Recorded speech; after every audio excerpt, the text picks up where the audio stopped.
Hello everyone, welcome to my to video. बात करते हैं यहाँ पे हमारे कि यहाँ पे हम सपोर्ट एंड रेजिस्टेंस का किस तरीके से ड्रॉ करेंगे और कैसे ड्रॉ करते हैं इसको भी हम देखेंगे। कौन सा लेवल हमें ड्रॉ करना चाहिए, तो हम यहाँ पे सिंगल लाइन का यूज़ करते हैं। देन सबसे नीचे हम देखेंगे प्राइस इस लेवल से रिवर्स किया, ये हमारा सपोर्ट हो गया। चलिए हम इसको सपोर्ट मान लेते हैं। तो यहाँ से प्राइस आपको रिवर्स किया था, ये सपोर्ट हो गया। देन फिर वहीं से प्राइस रिवर्स किया, ये सपोर्ट हो गया। तो हमने माना कि सपोर्ट जो है 79,798 पे हमारा ये स्ट्रॉन्ग सपोर्ट बना हुआ है। लेकिन अगर आगे की बात करें, यहाँ पे देखें तो प्राइस थोड़ा सा जूम करेंगे इसको, तो यहाँ पे देखेंगे कि प्राइस जो है थोड़ा सा ऊपर से यहाँ से प्राइस गया है। तो अब हम बात करते हैं कि पहले तो यहाँ से गया था, देन आपकी बार थोड़ा ऊपर से यानी कि रिवर्स कर गया।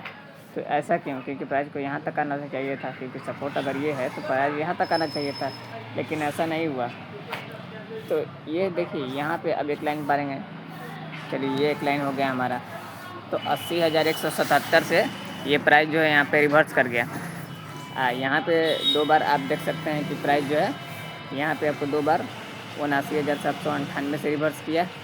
देन उसके बाद में एक बार 80,177 से यहाँ से रिवर्स कर गया। ठीक है, तो ये बीच में जो हमारा गैप मिल रहा है, तो क्या ये भी मतलब सपोर्ट एंड रेजिस्टेंस जोन का तरह काम कर रहा है? तो इसको भी हम देखेंगे।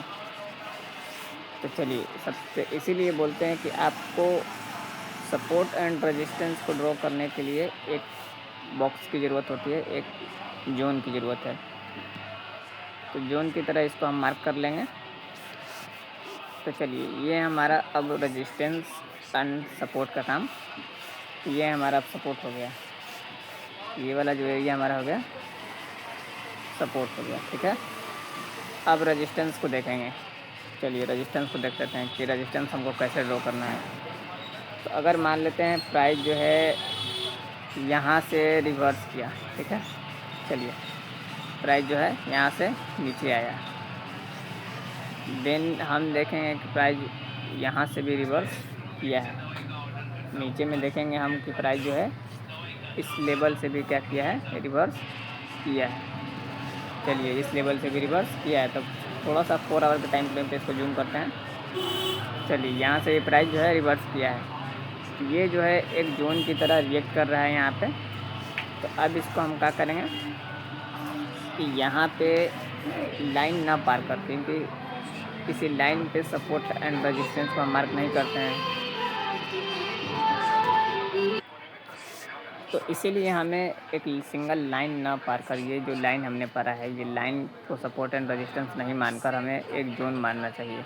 चलिए बताते हैं वो क्यों। क्योंकि जोन मानने से क्या होता है कि एक रेक्टेंगल को सिलेक्ट करेंगे, प्राइस जो है यहाँ से रिवर्स किया, देन यहाँ तक, ये हमारा रेजिस्टेंस हो गया। अब इसको थोड़ा सा जूम आउट करिएगा, यहाँ पे ये हमारा रेजिस्टेंस वाला लेवल हो गया। तो अगर प्राइस यहाँ से इस लेवल पे आया, देन थोड़ा ऊपर गया, फिर इस लेवल पे आया, सपोर्ट लिया, फिर से रेजिस्टेंस ऊपर गया, सपोर्ट लिया। अभी थोड़ा सा ऊपर से यहीं से हमने जो डिस्कस किया था कि यहीं से प्राइस थोड़ा सा ऊपर चला गया, हो सकता है कि यहीं से रिवर्स कर जाए। तो ये इतना ऊपर जाके रिवर्स किया है और ये फिर इससे नीचे से ही रिवर्स कर जाए, तो आप किसको रजिस्टर मानिएगा? इसको रजिस्टर मानिएगा, किसको रजिस्टर मानिएगा? तो इसीलिए रजिस्टर सपोर्ट एंड रेजिस्टेंस जो है उसको जोन की तरह लेना चाहिए, ना कि एक सिंगल लाइन की तरह। ठीक है, तो आप एक जोन ड्रॉ कीजिए इस तरीके से। जोन ड्रॉ करने के लिए जोन हमने जैसे ड्रॉ किया है, अब प्राइस जो है इस लेवल से यहाँ तक आता है, देन इसके नीचे तक आता है, फिर से यहाँ से रिवर्स करता है, क्योंकि यही जोन पे देखिए यहाँ से ये जोन हमारा आ रहा है, तो ये हमारा जोन हो गया। तो जोन के अंदर या जोन से थोड़ा सा नीचे से ही ये सपोर्ट लेकर प्राइस ऊपर मान लीजिए यहाँ पे पहुँचता है। ठीक है, तो इसको हम सपोर्ट मानेंगे। ठीक है, क्योंकि एक जोन की तरह रिएक्ट करेगा। ठीक है, ना कि एक सिंगल लाइन की तरह। तो हमेशा सपोर्ट एंड रेजिस्टेंस को ड्रॉ करने के लिए आप जोन का इस्तेमाल कीजिए, ना कि सिंगल लाइन के लिए। अब इसको हम 1 आवर के टाइम फ्रेम पे इसको हम कन्वर्ट करके चार्ट को अच्छा तरीक़ा से यहाँ पे देखेंगे। चलिए 1 आवर के टाइम पे देखिए, बिल्कुल यहाँ पे चार्ट कितना क्लियर यहाँ पे दिखाई दे रहा है।